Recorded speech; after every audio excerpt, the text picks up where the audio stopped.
Here is a little back and forth, separated by a day. Tyler Lockett, Seahawks receiver, after Sunday's latest loss to the Colt McCoy-led Cardinals, followed by Pete Carroll responding to some of the concerns that Tyler Lockett articulated.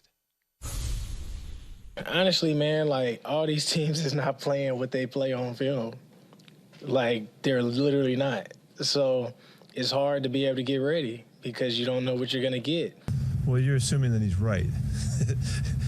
And I didn't hear his comments, so I don't know what he said. So I'm not going to comment about that. But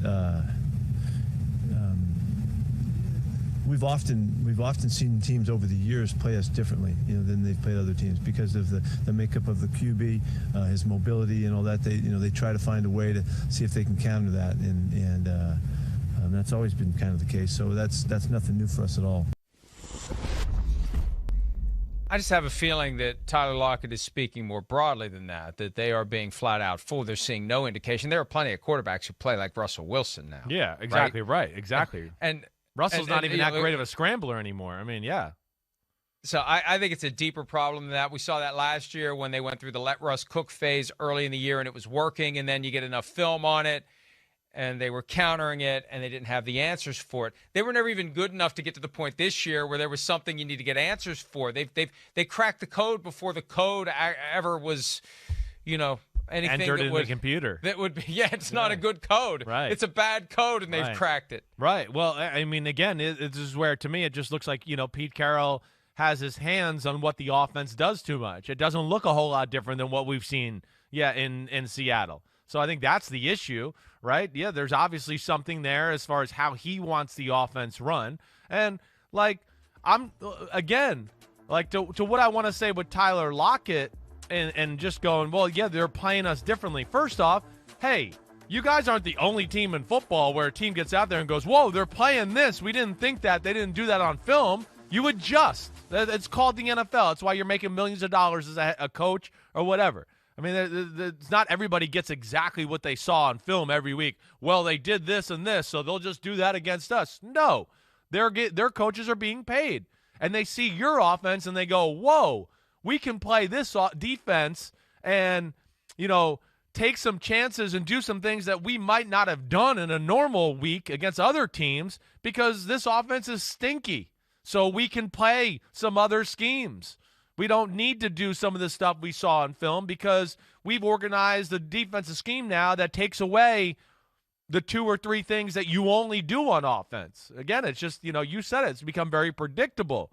It is. It's predictable. The team itself is not that talented.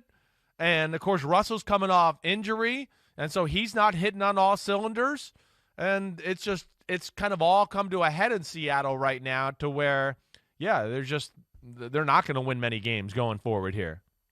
Here's my question for you, and it's something that Shireen Williams and I were riffing about last night on PFTPM, and it popped into my head, and I'd never thought of it before, but this is why I love this format, to engage ideas in real time. Whether you like it or not, you're getting a little bit of the sausage-making process because this is where I think of things. So here's what I thought of, and think about this. Next Monday night, the Seahawks play in Washington. That's the site of the first ever career playoff win for Russell Wilson back in 2012. It was the RG3 game. And again, Shanahan's. And finally went, right. Bad for Washington, good for Seattle. On that night, that will be Russell Wilson's 33rd birthday, November 29th.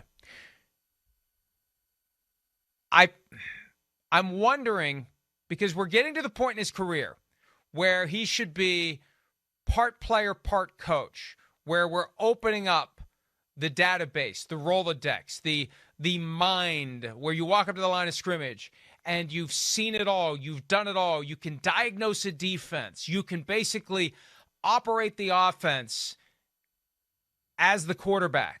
And we've seen Tom Brady be in that extended window for over a decade. We saw it with Peyton Manning. We've seen it with other great quarterbacks.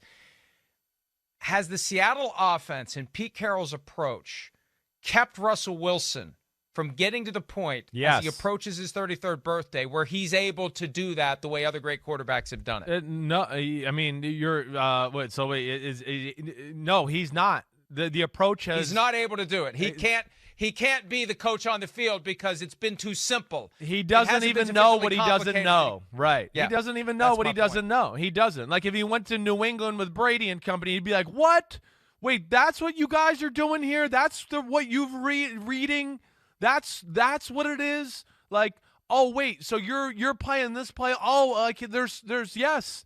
It's been beginner level offense since he's been there. 100%. And that does happen.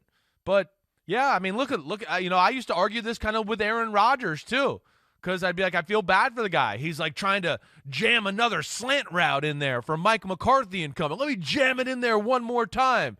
And I wanted to be like, damn. And, he got LaFleur, and he's like, whoa, this is exciting. He's doing all this stuff. I never knew all this. This is a brilliant Aaron Rodgers. Same thing with Russell Wilson. There's no doubt. Russell Wilson's not perfect, but he's still a damn good football player. He's going through a tough time right now because of the injury. But, yes, I think because of the way they play and this simplistic approach on the offensive side of the ball all the time and never really putting things in his hands and then always being told, hey, we got a great defense, so don't turn it over. Don't turn it over. Don't turn it over. I mean, Russell, if you watch him, the biggest flaw in his game to me is he doesn't pull the trigger with open receivers in the middle of the field because I think he's scarred with Pete Carroll going, don't worry, our defense will save us. Just don't you ruin the game. So, yes, they have done him a disservice as far as his knowledge of the game compared to other quarterbacks where I'd go, oh, no, if you got in the room with some other guys with high-level offensive coordinators and talk shop to, like, Drew Brees or Tom Brady or now Aaron Rodgers with LaFleur, you'd realize that they're on a different X's and O's stratosphere than he is. And because they won a Super Bowl in his second season, got back to it in his third season, I don't want to say it's complacency, but maybe it is. I don't know what it is, but they've never gone next level. They've never fully expanded. Never. And so here he is at age 33 as of Monday, well behind where other great quarterbacks have been. So here's my suggested solution. Russell Wilson, after the season, gets traded to the Cleveland Browns. Baker Mayfield, after the season, gets traded to the Detroit Lions. Jared Goff gets traded from the Lions to the Seahawks, and they throw him into the Pacific Ocean. That's the solution. I was going to say, when are you going to bring in like a Canadian football team here that Jared Goff's going to go to? I don't know where you're going to go there. You're pretty funny. Take a break. But the Seattle thing's amazing, Mike, and I don't know where it goes because there's a lot of issues, and it's almost like you want to blow the whole thing up a little bit. But damn, does Pete Carroll want to blow it up as the oldest coach in football? I don't know, and that to me is one of the more intriguing storylines as we go down the last stretch of the season. And we don't know who's calling the shots. Yeah, we don't know who's calling the shots and who's going to make the decisions, and does Pete stay or go? A lot of layers and levels that we'll surely be talking about. Hi, I'm Mike Tirico, and thanks for watching. Make sure to hit subscribe for the latest news and highlights from NBC Sports.